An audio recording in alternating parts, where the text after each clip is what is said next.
I'm Siddharth Zarabi, and we are here at Davos as the deliberations continue. And with me, Dr. Mukesh Aghi, the President and CEO of the US-India Strategic Partnership Forum. Welcome to Business Today. Well, thank you. It's a great Davos day to be doing it out. There was sun, and now it's snowed quite a bit. But I really want to begin by asking you, Mukesh, about the pivotal moment that the world is in with a new administration being sworn in, and this is right just a few days back. How significant is this moment and the swearing in of President Trump, particularly for the global economy? Well, you have to look at geopolitically first. There is a titanic shift which is going to take place with the intent of incoming, now the president himself. From his perspective, China, which was a formidable challenger, economically is not the same position what it was in his first term. So he will get more aggressive with China. Iran has become weaker. Iran's proxies, Hezbollah, the Houthis, and Hamas have been kind of decimated. Then you come into Europe. Russia is struggling with the Ukraine war. So I think what we see is a very aggressive posture taken by the incoming president. His statement on Greenland, his statement on Panama Canal is sending a message that there'll be a shift. Now, from an economy perspective, what we are seeing is the U.S. economy is basically humming in a positive way. For almost a $27 trillion economy, growing at 2.5–3% is a big number. Unemployment is low. But you will see disruption in global supply chain as he starts putting tariffs on countries and basically forcing companies to move manufacturing back to the U.S. That is going to take some time because it took 40 years for U.S. manufacturing to move out of U.S. and you can't have it back in 4 years. So this reversal of outsourcing, that's a great point you make, that it can't happen overnight. What would you say is likely to happen in terms of specific actions, your kind of expectation, given the fact that the build-up was that he's going to sign the first few orders on tariffs? Now there is an external revenue service, which seems to suggest to me that there will be a more calibrated roadmap that is laid out. Is that assessment correct? You're right, because you have to understand that the threat of tariff is a negotiating ploy, and countries which work with him will deal with less tariffs. Countries which challenge him, they will face much more formidable challenges on the tariff side.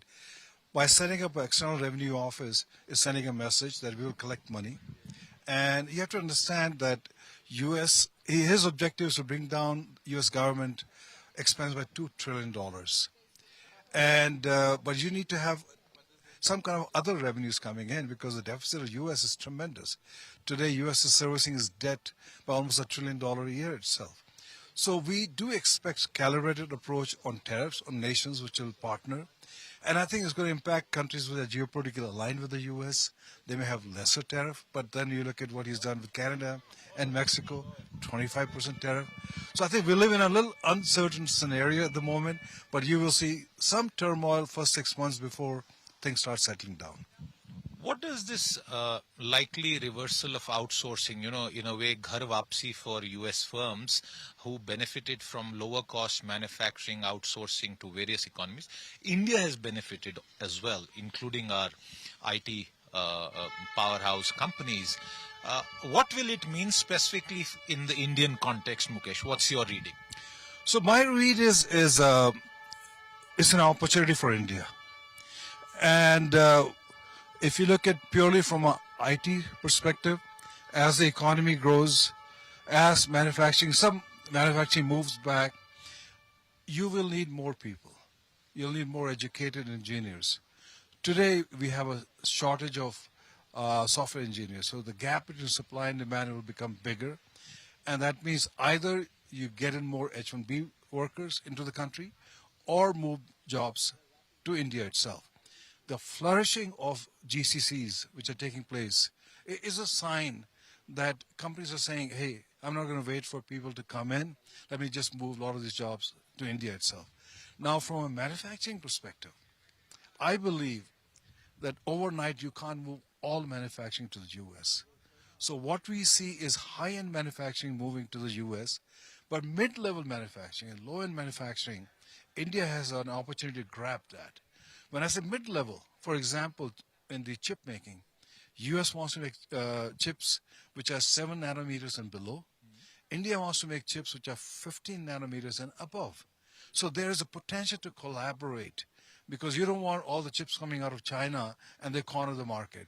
So I believe you can merge Atmanirbhar Bharat and America First into a cohesive strategy. And I think that onus is on government of India and the leadership to make that happen. Since you spoke about semiconductors, I'm wondering if there's an update on that earlier pact for a strategic semiconductor from a military point of view that was signed between the two nations. Have there been any movement forward on that? Yes, absolutely. I think from a funding perspective, it's moving forward. From a design perspective, it has moved forward. They're putting a team together. And what I've been told very clearly that transition between Biden administration and into the Trump administration has happened, and Trump team is going to support that and make it happen. Okay, that's wonderful. I want to come back to the point on H1B. In the run-up to the election, it was typical political rhetoric, I would say. At least that's what a lot of Indians should understand, because our elections also have a lot of rhetoric.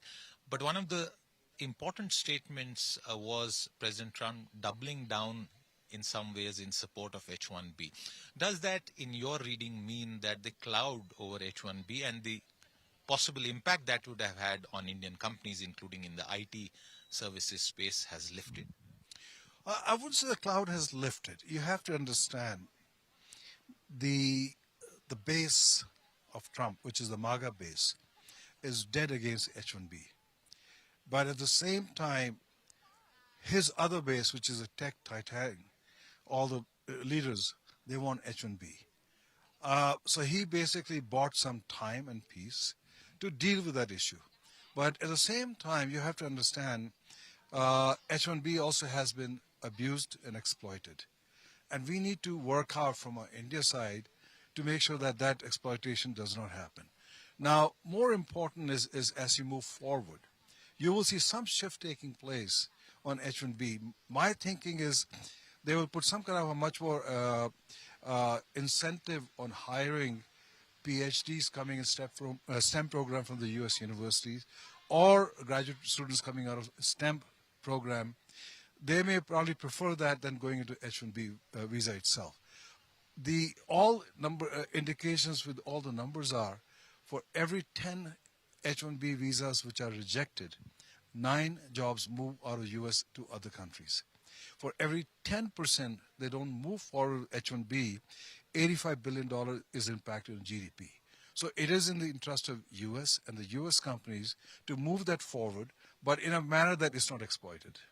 If the scenario that you speak about plays out, will our GCCs and tech centers within India, which create a lot of employment, will they stand to benefit? Absolutely. I think my discussion with companies, both large and small in the US, they're very keen to basically move forward. We have around, 1,700 GCCs in India. 60% are American. But when I talk to hundreds of these companies, especially mid-level companies, and when I say mid-level, their revenues are $5 to $10 billion. They are very keen to set up centers in India because they want to do research. They want to innovate. And what we are seeing is companies like, Google. A lot of the innovation is now coming out of India. Every chip in the world is now designed in India. So I think companies are realizing you got to leverage that talent, you got to leverage the cost effectiveness, and India has protected all the copyright which is coming out from that perspective. So it's a perfect scenario for any company to leverage that. And that's unlike China when it comes to IP. What would you suggest is the policy response, and that must already be underway? Our foreign minister was there at the inauguration, that India should do? What recalibration would you propose from India, particularly on the trade, commerce, business side? Just one point there. In the recent past, we have sort of heard indications from leading policymakers in India that if Harley Davidson wants to come, fair enough. It's not going to be a mass market product in any case. So there seems to be a slight hint that we will recalibrate. But what would you suggest should be the new approach? So we have sent a letter to President Trump, basically reminding him the importance of this relationship between the two countries. But we also have said leverage the Quad, because at the moment the Quad from a security perspective is working well. When you look at the Quad country, the combined GDP is around $35 trillion. US has a FTA with Japan. US has a FTA with Australia. India has a partnership or trade with agreement with Japan and Australia itself. So why don't we basically take that security partnership into economic partnership? So you are proposing that a full-fledged trade agreement, which has been spoken about in the past, but was perhaps never got to being signed really. I would say a full-fledged trade agreement, and in our discussion with the Indian government is they're keen to move forward. Now with the incoming administration, they're very keen to explore that. So I think there is a potential to basically partner here. You have to understand one thing which has come out of the Ukraine war is that if you're going to have a sustained long-term war, you need an industrial base. U.S. does not have that industrial base. And that's where India can provide that. Shipbuilding. I mean, so today if you look at Stinger missiles and Javelin missiles, part of the components are made in India. Lockheed is building their helicopters in India. So I think from that perspective, I believe there's a potential to a win-win partnership on trade side. Viewers, it's becoming chillier, so I'm going to wind down this conversation. One of the points that I want to conclude with, and this is some of the irritants that seem to have crept in, at least in the public domain, with regard to the allegations around attempted assassinations.